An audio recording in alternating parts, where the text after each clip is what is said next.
ఇక్కడ ఒక ఆయన బాధితులు ఉన్నారు. ఒకసారి అడిగి మాట్లాడేది తెలుసుకునే ప్రయత్నం చేద్దాం. ఏంటి ఏం పేరు మీ పేరు? నా పేరు శ్రీనివాసరావు. శ్రీనివాసరావు గారు. ఆ రోజు పోలీసులు ఏం జరిగింది? ఎంతమంది ఒక్కసారిగా వచ్చారు? మీరు బతిమలాడుకుంటే కూడా వదలనటువంటి పరిస్థితి. మేము మీ వీడియోల్లో కూడా చూసాం. ఎందుకు అంత కర్కశత్వంగా, మానవత్వం లేకుండా అధికారులైనా ఈ జిల్లాలో ముగ్గురు మంత్రులు బట్టి విక్రమార్క, తుమ్మల నాగేశ్వరరావు, రెవెన్యూ మంత్రి పొంగులేటి శ్రీనివాసరెడ్డి, ఇంతమంది ముగ్గురు మంత్రులుండి అత్యధికంగా కాంగ్రెస్ పార్టీని ఇక్కడి నుంచే ఖమ్మం జిల్లా నుంచి పంపిస్తే ఎందుకు ఈ విధంగా జరిగింది అనుకుంటున్నారు? కొంతమంది రియల్ ఎస్టేట్ వ్యాపారులకి కట్టబెట్టాలనే ఆలోచన ఉందని ఉండాలి వాళ్ళకి. ఆ మనసులో ఆ మనస్తత్వం చేసుకొని మమ్మల్ని ఇక్కడ అన్యాయంగా గోలగొట్టి మమ్మల్ని పంపించాలని చూస్తున్నారు. కానీ ప్రభుత్వం అంటుంది మీరు అక్రమంగా ఇవాళ వితౌట్ పర్మిషన్ అక్రమంగా మీరు గుడిసెలు వేసుకున్నారు, లేదా ఇల్లులు కట్టుకున్నారు ఇదే ల్యాండ్‌లో.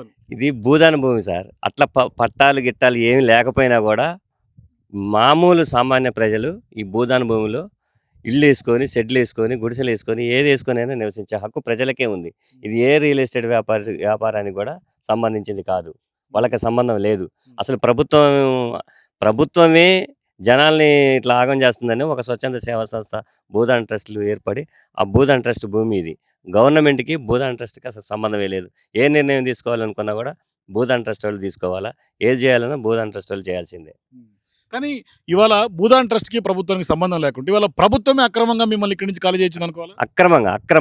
అక్రమంగా ఎటువంటి నోటీసులు జారీ చేయకుండా, ముందస్తు సమాచారం ఇవ్వకుండా, కనీసం చిన్నపిల్లలు ఉన్నారు ఇంట్లో అని చూడకుండా నిరభ్యంతరంగా అసలు ఒక ఇంట్లో టెర్రరిస్టుల మీద పడ్డట్టు పడి ఒక ఒక ఇంటికి 40-50 మంది మొత్తం అంతా స్టాఫ్ మొత్తం లోపల జరబడి అడ్డగోలుగా సామాన్లన్నీ బయటపడేసి చందరవందరగా పడేసి నిద్రపోతున్న పిల్లల్ని బయటికి తీసుకొచ్చి లాగి పడేసి అంత దౌర్జన్యంగా కోలగొట్టడం జరిగింది. సో మీరు ఏం పని చేసుకుంటా ఇల్లు కట్టుకున్నారు? 2 నెలల క్రితం కట్టుకున్నారు? నేను నా వయసు ఇప్పుడు 46 సంవత్సరాలండి. హమాలీ పని చేసేవాడిని మార్కెట్‌లో. వ్యవసాయ మార్కెట్‌లో బస్తాలు మోసుకుంటా హమాలీ పని చేస్తే పైసా కూడబెట్టుకొని మా అత్తగారిది కొంచెం 4 తులాల బంగారం ఉంటే బ్యాంక్‌లో పెట్టుకొని, ఇంకొక 4 లక్షల రూపాయలు అప్పు తెచ్చుకొని 18 లక్షల రూపాయలు పెట్టుకొని ఇల్లు కట్టుకున్నానండి. నిర్దాక్షిణ్యంగా ఏ ముందస్తు సమాచారం లేకుండా కూలగొట్టాను. ఎన్ని నెలల క్రితం కట్టారు? 5 సంవత్సరాలు అయిందండి కట్టి. అంతకు ముందు మామూలు షెడ్‌లో ఉన్నా నేను. పిల్లలు పాప పెళ్లి చేద్దాం అనుకుంటే, పాప నేను పెళ్లి చేసుకున్నా డాడీ చదువుకుంటా అంటే, ఆ పెళ్లి ఆఫ్ చేసి ఇల్లు ఏం చదువుతుంది పాప ఇప్పుడు? పీజీ చేస్తున్నాను. సో పీజీ చేస్తున్నటువంటి పాప ఇప్పుడు ఆ పాప కూడా నిద్రాహారాలు మానుకోవాల్సినటువంటి పరిస్థితి. ఎగ్జామ్స్ టైంలో ప్రభుత్వం ఈ విధంగా చేయడం ఎట్లా చూస్తుంది? అసలు మా పాప నిద్రే లేవలేదండి. కాలేజీకి పోయి వచ్చింది. నిద్ర లేకపోతే నిద్ర లేపి మరి బయటపడేసి తీసుకొచ్చి సామాన్లన్నీ అసలు అడ్డగోలుగా పడేశారు. ఆ రోజు విజువల్స్ చూస్తే అసలు మీరు వేడుకుంటున్నారు కూడా, మా బండ్లో మేము తీసుకెళ్ళిపోతాం, మాకు టైం ఇవ్వండి అంటే కూడా ఇవ్వనట్టు. అసలు టైం ఇవ్వలేదు. అసలు టైం ఇవ్వకుండా అడ్డగోలుగా లోపల ఇంకా ఉంటే కూడా నిన్న మొన్న మొత్తం అటు పెడ్డలు అటు ఇటు అనుకొని కచ్చగుడ్డ పెడ్డ తీసుకొని పోయాను. ఇవి వేసుకున్న బట్టలు కూడా నాయి కావు. ఎవరో దానకరుడు దానం చేస్తే వేసుకొని వచ్చిన బట్టలు కూడా లేవు. సో ఇల్లు లేదు, బట్టలు లేదు, తినడానికి తిండి లేదు. తిండి కూడా స్వచ్ఛంద సేవా సంస్థలు, కొంచెం సత్యసాయి ట్రస్ట్ వాళ్ళు, కొంచెం మా పార్టీ వాళ్ళు కొంచెం మానవత్వంతో భోజనాలు పెట్టిపోతున్నారు. కనీసం మంచినీళ్ళు పోసే గతి కూడా లేదు. బాత్రూమ్స్ ఆడ అంబేద్కర్ భవన్లో తీసుకుపోయేశారు కానీ బాత్రూమ్స్లు తాళాలు వేసుకొని అసలు చిత్రహింసలు పెడుతున్నారు అక్కడ. రోజు నిన్న ఒక ఆమెకి ఏందండి ఇట్లా బాత్రూమ్కి కనీసం తాళాలు, దీంట్లో బాత్రూమ్ పోయాలన్నా కొంచెం ఇబ్బంది అవుతుంది, కొంచెం నీళ్ళని వేయండి అనేది లాఠీ చార్జ్ చేసి ఒక ఇద్దరు మహిళలపై లాఠీ చార్జ్ చేసి కొట్టడం కూడా జరిగింది. అంటే ఏంటి ఇప్పుడు మీరు భారతీయులా లేకుంటే పాకిస్తాన్ లేకుంటే? పాకిస్తాన్ తీవ్రవాదుల కంటే దారుణంగా చేశారు. పాకిస్తాన్ తీవ్రవాదులైనా క్షమాభిక్ష పెట్టి 1 సంవత్సరం పాటు 5 సంవత్సరాలు 4 సంవత్సరాలు జైల్లో ఉంచైనా వాళ్ళకి ఏదో ఒక శిక్ష వేస్తారు కానీ అంతకంటే దారుణమైన శిక్ష వేశారు మా గుండెల మీద. సో ఇవాళ మీరు ఈ దేశస్తులే కాంగ్రెస్ పార్టీని ఇక్కడి నుంచి ఖమ్మం నుంచి అత్యధికంగా గెలిపించి పంపించారు. 3 మంత్రులు ఈ జిల్లా నుంచి ఉన్నారు. ఎందుకు ఇంత రాక్షానందం పొందుతున్నారు? అసలు ఏరి కోరి అసలు శ్రీనివాసరెడ్డి అభిమాని నేను ఫస్ట్ కాడి నుంచి కూడా. ఆయన ఎంపీగా ఉన్నప్పుడు కూడా వైఎస్ఆర్ కాంగ్రెస్ పార్టీలో ఉన్నప్పుడు కూడా ఆయన అమ్మడి జెండా పట్టుకొని తిరిగి ఆయనకు ఫస్ట్ ఎంపీగా ఉన్నప్పుడు కూడా ఫస్ట్ ఓటేసింది నేనే. ఆ విధంగా తిరిగినాం. కానీ ఇప్పుడు ఆ శ్రీనివాసరెడ్డి గారు మా గుండెల మీద అంతాన్ని ఊహించలేదు. కానీ ఏంది ఇప్పుడు రెవెన్యూ మంత్రి మీ జిల్లా నుంచి అయినప్పటికీ కూడా రెవెన్యూ మంత్రికి తెలియకుండానే జరుగుంటుందా ఇంత? 100% ఆయనకి తెలిసి జరిగింది. ఇది తెలియకుండా జరగదు.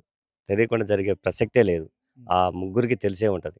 తెలవకుండా జరిగే ప్రసక్తే లేదు. సో మీరంటున్నారు అంబేద్కర్ భవన్లో వేధింపులు గురి చేస్తున్నారు, అక్కడి నుంచి వెళ్ళిపోవాలని. తినడానికి తిండి లేదు, బట్టలు లేదు, ఇండ్లు లేకుండా చేశారు. ఎక్కడికి వెళ్ళాలి, ఎక్కడికి వెళ్ళమంటుంది ప్రభుత్వం అసలు మిమ్మల్ని? అసలు వెళ్ళిపోండి, వాళ్ళకి సంబంధం లేదు, ఏం చెప్పట్లేదు. ఇక వెళ్ళిపోండి, మొత్తం వెళ్ళిపోండి అంటున్నారు. వెళ్ళిపోండి అంటున్నారు కానీ అడిగిపోండి ఈడిగిపోండి అనే సమాధానం లేదు. వెళ్ళిపోండి అంటాం ఒకటే. ఎక్కడికి వెళ్ళాలి? అది ఎక్కడికి లే అడ్రస్ లేదు. అడ్రస్ చెప్పట్లే. వెళ్ళిపోండి అంటాం. కనీసం మీకు ఓ డబుల్ బెడ్‌రూమో లేకుంటే ఎక్కడో దగ్గర ఉండటానికి నివాసము లేకుంటే సౌకర్యాలు కల్పించాల్సినటువంటి బాధ్యత ప్రభుత్వాలకు లేదా? ఉంది. అసలు మంచినీళ్ళే పోసే గతి లేదక్కడ. ఇంకా ఇల్లు ఇది డబుల్ బెడ్‌రూమ్ లాంటివి పోస్తే ముందు స్వచ్ఛంగా మంచినీళ్ళు పోయేవానండి. అక్కడున్న వాళ్ళకి. ఆ మంచినీళ్ళు పోసే గతి లేక స్వచ్ఛంద సేవా సంస్థలు, సాయి ట్రస్ట్ వాళ్ళు, బీజేపీ కార్యకర్తలు చిన్న వాళ్ళు కార్యకర్తలు, పిల్లలు వాళ్ళ సొంతంలో పైసలేసుకొని మాకు భోజనాలు పెడుతున్నారు. బీజేపీ మన బీఆర్ఎస్ కార్యకర్తలు వాళ్ళ సొంత పైసలేసుకొని కనీసం మానవత్వంతోనే వాళ్ళు భోజనాలు పెడుతున్నారు. ఆ భోజనాలు కూడా గవర్నమెంటే పెట్టే పరిస్థితి లేదు. అంటే కనీసం ఈ 600 కుటుంబాలకి భోజనాలు పెట్టే దిక్కు కూడా లేదా ప్రభుత్వానికి? అసలు భోజనాలు పెట్టే గతి కూడా లేదు. ఈ మధ్యన ఒకాయన భోజనాలు ఆడ బడేసిపోయి మీకు ఎంతకంటే ఎక్కువ పెడుతున్నారు పిల్లగాళ్ళు అంటే, పిల్లగాళ్ళు ఆడుతుంటే పెద్ద గొడవైంది భోజనాల కాడ. ఆ దుస్థితిలో ఉంది గవర్నమెంట్. భోజనాలు పెట్టే పరిస్థితిలో కూడా లేదు. కానీ ఏం చెప్పదలుచుకున్నారు మీరు రేవంత్ రెడ్డి ప్రభుత్వానికి? అసలు ఎందుకు ఈ విధంగా చేస్తున్నారు? ఏం చెప్పదలుచుకున్నారు? అసలు కాంగ్రెస్ పార్టీయే వేస్ట్ అండి. కాంగ్రెస్ పార్టీని గెలిపించినందుకు మాకు తగిన శాస్తి జరిగింది. కాంగ్రెస్ పార్టీని గెలిపించుకొని మేము దానికి తగ్గ మూల్యం చెల్లించుకుంటున్నాం. ఈసారి ఊళ్ళో తిరగమని కార్యకర్తల్ని మా ప్రభావం ఎట్టుంటుందో మాది కూడా మేము చూపిస్తాం. ఇప్పటికి కాంగ్రెస్ కార్యకర్తలు మాకు ఫోన్లు చేస్తూనే ఉన్నారు. అన్న మీ ఇంటికి వచ్చి ఓటేయన్నా అని అడిగే పరిస్థితి లేకుండా అయిపోయింది అంటే మమ్మల్ని దంతరట్టుందిగా అనే పరిస్థితి తెచ్చుకున్నారు. కాంగ్రెస్ పార్టీ తెచ్చుకుంది. మొన్న కేటీఆర్ గారు వచ్చారు. ఏం హామీ ఇచ్చిపోయారు మీకు? కేటీఆర్ గారు వచ్చి దీని మీద నేను ఫైట్ చేస్తా, మేము మీకు ఇక్కడే ఉండే ఏర్పాట్లు చేస్తా, తాత్కాలికంగా దీంట్లో ఏమి చూడకుండా చేస్తాను, భోజనాల ఏర్పాట్లు కూడా వాళ్ళ కార్యకర్తలు చెప్తే పాపం వాళ్ళే మాకు అన్ని విధాల సాయం చేస్తున్నారు. మీరిప్పుడు అడ్వకేట్ ఇప్పటికే మానవ హక్కులు, జాతీయ మానవ హక్కులకి, రాష్ట్ర మానవ హక్కులకు కూడా వెళ్తున్నారు. మానవ హక్కులకు మీరేమన్నా వెళ్ళి ఆలోచన చేస్తున్నారా? హైకోర్టుకి వేసే ఆలోచన ఏమైనా ఉందా? హైకోర్టుకి పోతానండి. హైకోర్టుకి పోయి దీని మీద వేయాలని చూస్తాను. సో న్యాయ పోరాటం చేస్తాను. న్యాయ పోరాటం చేసినా ఎట్టి పరిస్థితుల్లో కూడా ఈ భూమి మాది, ఇది పేద ప్రజలకి చెందాల్సిన భూమి రియల్ ఎస్టేట్ వాళ్ళకి దక్కనీయం. ఎట్టి పరిస్థితుల్లో ప్రభుత్వం ఇచ్చినటువంటి అసెస్మెంట్ కాపీలైనా, మున్సిపాలిటీ ఇచ్చినటువంటి డాక్యుమెంట్లైనా, లేదంటే రెవెన్యూ ఇచ్చినటువంటి డాక్యుమెంట్లైనా, భూదాన్ ట్రస్ట్ ఇచ్చినటువంటి ప్రొసీడింగ్స్ అయినా అవి ఫేక్ ఎట్లా అయినాయి ఈ ప్రభుత్వాలకి? ఇన్ని రోజులు కనపడింది, ఇప్పుడు ఎందుకు కనిపించింది అనే డౌట్ రావట్లేదు మీ అందరికి? సరే భూదాన్ భూమి పేపర్ సరే వాళ్ళు ఫేక్ అనుకుందాం కాసేపు. ఇచ్చింది మరి నువ్వేగా దాని మీద మున్సిపాలిటీ ట్యాక్స్ ఇచ్చింది, దాన్ని చూసేగా ఇచ్చింది. మరి ఆ ట్యాక్స్ కట్టేటప్పుడు ఆ డబ్బులు కట్టించుకున్నట్టు తెలీదా? ఎలక్ట్రిసిటీకి డబ్బులు కట్టినాం అప్పుడు తెలీదా? ఇవన్నీ ఏంటంటే అట్లా కావాలని ఏమీ చెప్పలేకుండా ఏదో ఒకటి చెప్పడం వాళ్ళు అంతే, అట్లా చెప్తున్నారు. ఏంటి శ్రీనివాస్ గారు, మీ ఇల్లు కూలిపోయింది, మీరు ఎంతో ప్రేమగా, అభిమానంగా, ఆప్యాయతగా అప్పులు చేసి రూపాయి పోగేసి కట్టుకున్నటువంటి ఇల్లు ఇవాళ కళ్ళ ముందు శిథిలాలుగా కనిపిస్తుంది. ఏమనిపిస్తుంది అది చూస్తుంటే? బాధ అనిపిస్తుందా? దాన్ని చూస్తే అసలు దుఃఖం ఆగదు సార్, అది కోసం ఇటు రావట్లేదు నేను. దాన్ని చూస్తే దుఃఖం ఆగదని ఇటు రావట్లేదు నేను. అది ఎందుకోసం దయచేసి కొంచెం వేరే మాట్లాడండి, కానీ అది చూడలేకపోతాను సార్ అంతా. దాన్ని బాగా కష్టపడి చెమటొంచి సంపాదించిన డబ్బులు, ఏదో అక్రమంగా ఆడి దెంగి వచ్చిన డబ్బులు కావు. వల్ల కొంచెం సో ఆ ఇల్లు చూడాలంటే కూడా చూడలేని పరిస్థితి అట్ట. దానివల్ల మాకు కొంచెం ఇబ్బంది, బాగా ఏడ్చి పిల్లలు తిండి తినక నిద్ర కూడా లేనట్టుంది.